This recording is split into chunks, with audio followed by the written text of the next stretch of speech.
গণহত্যার ও পতিত স্বৈরাচার শেখ হাসিনা ও তার দোসরদের ফাঁসির দাবিতে ময়মনসিংহ মুক্তগাছা ৪ নং কুমারগীতি ইউনিয়নের বিএনপি যুগ্ম আহ্বায়ক বাবুল সরকার ও সিনিয়র যুগ্ম আহ্বায়ক মাসুদুর রহমান মাসুদের উদ্যোগে কুমারগাতি ইউনিয়ন বিএনপির বিক্ষোভ মিছিল অনুষ্ঠিত হয়েছে।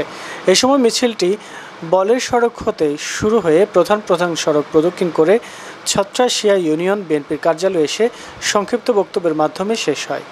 এই সময় বক্তারা বলেন, গণহত্যার দায়ে পতিত স্বৈরাচার শেখ হাসিনা ও তার দোসরদের দেশে এনে ফাঁসি কার্যকর করতে হবে এবং বাংলাদেশের অভ্যন্তরীণ রাজনৈতিক ভারতীয় ষড়যন্ত্রের কোনোভাবেই মেনে নেওয়া যাবে না। এই সময় আরও উপস্থিত ছিলেন ময়মনসিংহ মুক্তগাছা ও ৪ নং কুমারগাতি ইউনিয়নের ছাত্রদল, যুবদল, স্বেচ্ছাসেবক দল, মহিলা দল ও বিএনপির অঙ্গ সংগঠনের নেতৃবৃন্দ।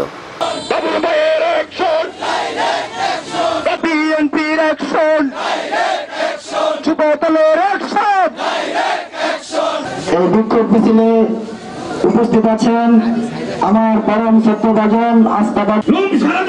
তাহলে আজকের পর থেকে আওয়ামী লীগের সাথে আপনারা প্রীত করবেন না। আওয়ামী লীগ কোনদিন আপনার সাথে প্রীত করবে না, আপনি যত প্রীতি করেন। আমি পরিষ্কার করে বলে দিতে চাই, মুক্তাগাছা থানা বিএনপির প্রচার সম্পাদক আমার আপন চাচাতো ভাই সেলিম সরকার, আমি কাউকে ছাড় দেই না।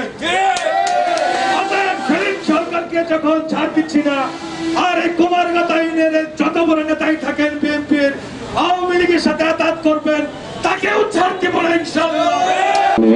বলের সড়ক থেকে ছত্রাশিয়া পর্যন্ত যে মিছিলটি হয়েছে, সেই মিছিলের যারা আয়োজন করেছেন, সেই মিছিলে যারা অংশগ্রহণ করেছেন, সকল 9টি ওয়ার্ড, আমার 9টি ওয়ার্ডের সকল নেতৃবৃন্দ, কর্মী ভাইদেরকে, যারা মিডিয়া ব্যক্তিত্ব আছেন, সকলকে আমি ধন্যবাদ জানিয়ে দুইটি কথা বলতে চাই।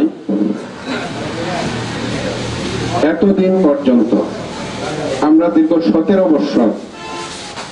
বছরের মধ্যে 15টি বছর যাবৎ আমরা বাংলাদেশ নামক একটি কারাগারে সবাই বন্দী ছিলাম।